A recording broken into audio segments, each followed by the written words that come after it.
Bueno, vamos a seguir hablando de lo que le pasó a Alejandra Oliveras. Vamos a hablar en este caso, de qué es un ACV isquémico, cómo se da. Recién lo hablábamos, ¿no? Con el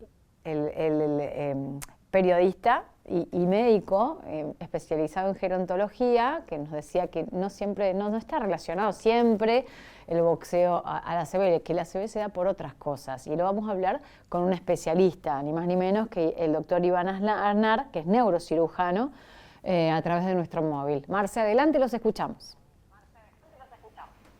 Muchísimas gracias, Pauli. Con el doctor Iván Aznar vamos a estar dialogando al respecto. Bueno, todo lo que generó y genera las consultas después de que una persona pública como Alejandra Locomotor Olivera haya fallecido en la jornada de ayer, que haya tenido este ataque tan invasivo. Por eso le agradecemos el tiempo y la deferencia del doctor Iván Aznar. Bueno, doctor, primero como para recapitular, ¿cuántos tipos de ACV hay o qué tipos de ACV hay? ¿Cómo va? Buen día. Hola, buen día, ¿cómo estás? No, bueno, recién charlábamos. Básicamente hay dos tipos generales de ataque cerebral. Isquémico, cuando una arteria se bloquea y eso ocasiona un infarto en el cerebro, o hemorrágico, cuando una arteria se rompe y produce un derrame ya sea dentro del cerebro o en la superficie del cerebro. Bien, en este caso lo podemos dividir en dos grandes grupos, es isquémico el que le tocó a Alejandra. Exactamente, es un ataque cerebral de tipo isquémico por la referencia, digamos, que hemos tenido por las noticias, ¿no? ¿Quién trata en estas características? ¿Edad? ¿Qué es lo que hay que tener en cuenta en definitiva con una ACV? No, bueno, ella estaría dentro del grupo de pacientes jóvenes que presentan ataque cerebral de tipo isquémico. En general, los pacientes que tienen un ataque cerebral isquémico en la juventud es secundario en general, ¿no?, a una patología no conocida en el corazón. Eso puede ser una anomalía estructural, como son las comunicaciones del lado derecho hacia el lado izquierdo del corazón, o una anomalía del ritmo, como son algunas arritmias cardíacas que llamamos nosotros trombogénicas.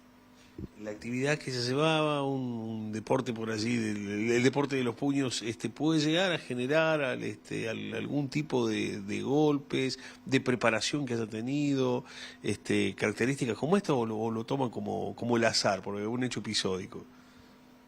Lo raro, o sea, ella es una deportista de alta competición, de alto rendimiento, o sea que seguramente debe haber estado vigilada su salud cardíaca, pero bueno, como dije recién, hay algunas malformaciones que son pequeñas, que a veces no detectables por métodos tradicionales, que pueden ocasionar la formación de un coágulo y que ese coágulo viaje por el torrente sanguíneo hasta el cerebro. O sea, ella pudo haber tenido una anomalía cardíaca no detectada previamente. Alguna anomalía del ritmo, como dije también, o alguna patología arterial también. Las causas, si bien la dividimos en dos genéricamente, cuando entras en cada clasificación hay muchas causas que pueden ocasionar un ataque isquémico, como procesos inflamatorios, protrombóticos llamamos, la presencia de placas de ateromas en las arterias. Hay muchas causas y a pesar del avance en los métodos de diagnóstico, queda todavía entre un 10 y un 15, 16% de pacientes que tienen eventos isquémicos en el cerebro y que no podemos llegar a la conclusión de cuál fue la causa real del mismo. Para irnos para atrás y pensar en términos preventivos, ¿cómo nos da algunos tips? ¿Nos podemos adelantar a un eventual ACV, algún procedimiento de eso, más allá de obviamente llevar una vida sana, de tratar de cuidarnos, pero ¿qué tips nos ofrece el ACV? No, bueno, en general todos los hábitos que nosotros llamamos hábitos saludables son preventivos para el ataque cerebral isquémico.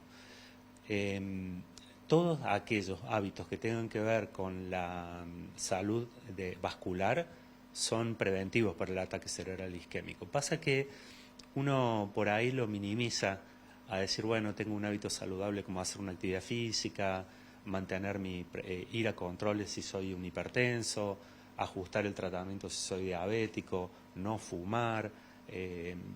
Uno subestima el poder de estas herramientas de los hábitos saludables como preventivo. Yo siempre lo comparo como cuando uno va en el auto, si vos vas a 110 kilómetros por hora con el cinturón, las luces prendidas y no tomaste ninguna sustancia que altere tu capacidad de conducir, es muy poco probable que tengas un accidente en la ruta. Y vas a llegar a destino y ni te vas a dar cuenta y nadie te va a preguntar. Con esto pasa exactamente lo mismo, ¿sí? Es todos los días, ese pequeño esfuerzo de todos los días de tener hábitos saludables, los que te llevan a evitar tenerlos. Bien, hoy se conocía también un dato respecto a diabetes, que el mismo sedentarismo en plena pandemia había generado un aumento de 13 casos cada 100. Por ejemplo, cuando antes de la pandemia fue de 10 cada 100. ¿Van generando todos esos alertas la forma de vida, los tiempos modernos, cómo el sedentarismo muchas de las veces empuja a un crecimiento mayor de estos casos? Sí, primero que hay mejor registro, ¿no? Entonces, al haber más registros, más comunicación, uno toma conocimiento de esta patología que antes a lo mejor pasaba inadvertida o no tan visualizada. Incluso la enfermedad neurovascular se visualiza mucho menos que la enfermedad cardiovascular.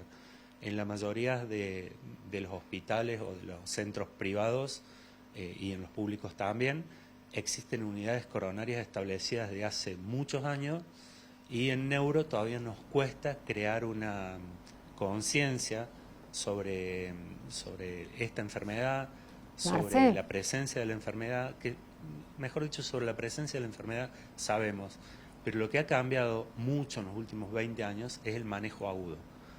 Hasta hace 20 años atrás el manejo agudo se podía hacer poco para tratar de revertir el potencial daño en el cerebro. Desde hace 20 años existen fármacos que pueden revertir el bloqueo de arterias y desde ahora unos 8 o 9 años está estandarizado algunas intervenciones terapéuticas para destapar la arteria y evitar que el cerebro haga un infarto extenso. Bien, Pauli, estamos aquí en el medio de un sinnúmero, medio docena de computadoras en el cual el doctor está trabajando y trabaja casi de manera permanente. Bien. Aquí. Quería preguntarte algo, Marce, si me das un segundo. Bueno, esto para nosotros, yo te lo dije en broma, como que es la cocina del ACB, pero este es uno de los lugares donde podemos tomar medidas terapéuticas para destapar arterias. De hecho, lo hacemos bastante seguido y bastante eficazmente en el hospital público, y en la parte privada también podemos hacerlo porque hay sistemas médicos organizados para llegar a tiempo para tratar de revertir los síntomas de los pacientes. Yo te decía que hace 20 años se usan medicamentos trombolíticos, ahora existe un medicamento nuevo que es mucho más seguro en su administración, menos compleja, que nos permite llegar más temprano, y cuando el paciente no es candidato al uso de ese medicamento, las intervenciones percutáneas a través de las arterias nos permiten destapar arterias y ser eficaces en prevenir que el paciente haga un infarto extenso. Sí, Pauli, te escuchamos. Aprovechando la reconexión, bueno, quería preguntarle antes de terminar, porque ya tenemos notas previstas, al doctor Iván Aznar, ¿cuánto hay de la influencia de, por ejemplo, esteroides o anabólicos, ¿no? La ingesta de ese tipo de sustancias en un ACV isquémico, por ejemplo? ¿Cómo pueden actuar este tipo de sustancias? ¿De qué manera? Bien, no sé si has tenido la posibilidad de escuchar a Paula, la presencia de esteroides anabólicos. Sí, hola Paula, ¿cómo estás? Hola. La verdad que no es un tema en el cual yo pueda ser muy preciso en responder, pero lo que sí sabemos que las hormonas en general, las propias de los individuos como las administradas externamente, alteran de alguna manera y en algunas circunstancias la hemostasia. O sea que son situaciones que pueden ser protrombóticas o a veces a la inversa pueden ser facilitadores de hemorragias. Pero no es un tema en el que yo sea experto, Paula. Bueno, muchísimas gracias, doctor, como siempre. No, gracias a ustedes.